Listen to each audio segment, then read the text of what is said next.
اللہ تبارک و تعالیٰ نے ہمیں کچھ دینی اعتبار سے بونس پوائنٹ عطا کیے ہیں.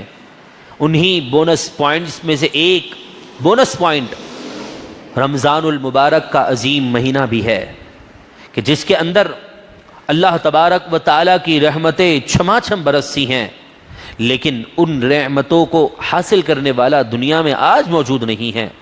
ہم رمضان المبارک کے چاند کو دیکھ کر نہ جانے کیا کیا خیالات کرتے ہیں، وہ تو ہم اس سے خود واقف ہیں.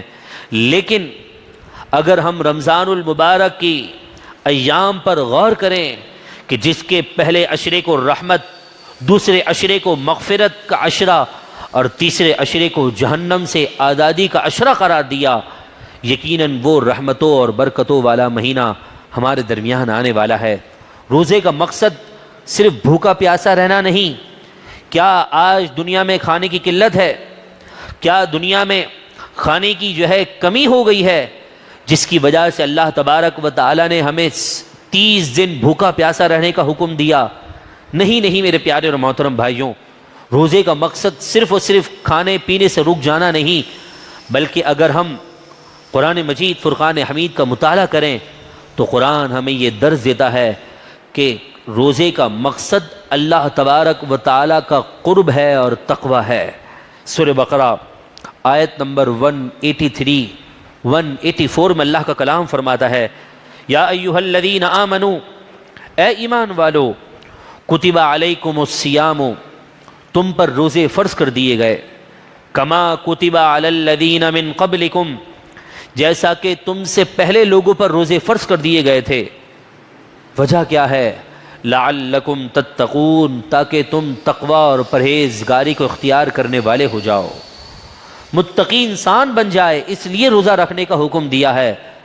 ایام معدودات، یہ تو گنتی کے چند دن ہیں.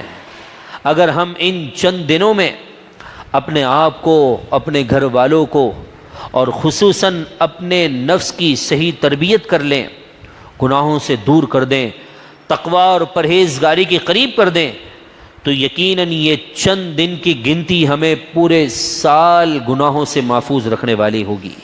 یقیناً رمضان کا مہینہ ہمیں یہ پیغام دیتا ہے کہ جس رب کی رحمتوں کو تم استعمال کر کے 30 دن صبح سے لے کر رات تک تم حلال چیزوں سے دور رہے، تو پھر اسی پروردگار کے حکم پر پورے 12 مہینے حرام سے بھی انسان دور رہ سکتا ہے.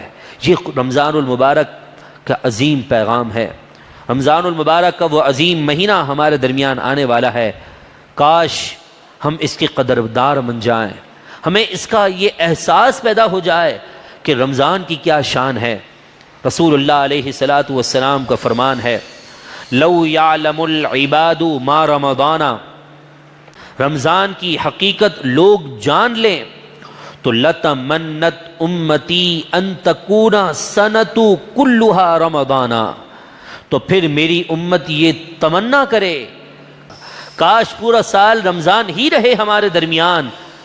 یہ وہ بابرکت مہینہ ہے کہ جس کے پانی کی دعا رسول اللہ علیہ الصلاۃ والسلام نے خود فرمائی ہے، کان النبی صلی اللہ علیہ وسلم اذا دخل رجب، جب رسول اللہ علیہ الصلاۃ والسلام رجب کا مہینہ شروع کرتے، قال، اللہ تبارک و تعالیٰ کی بارگاہ میں یوں عرض گزار ہوتے، اللہم بارک لنا فی رجب، اے رب ہمارے تو برکت عطا فرما دے ہمارے لیے رجب میں، وشعبان، اور شعبان المعظم کے مہینے میں، وبلغنا رمضان، اور ہمیں رمضان المبارک عافیت کے ساتھ دیکھنا نصیب فرما دے.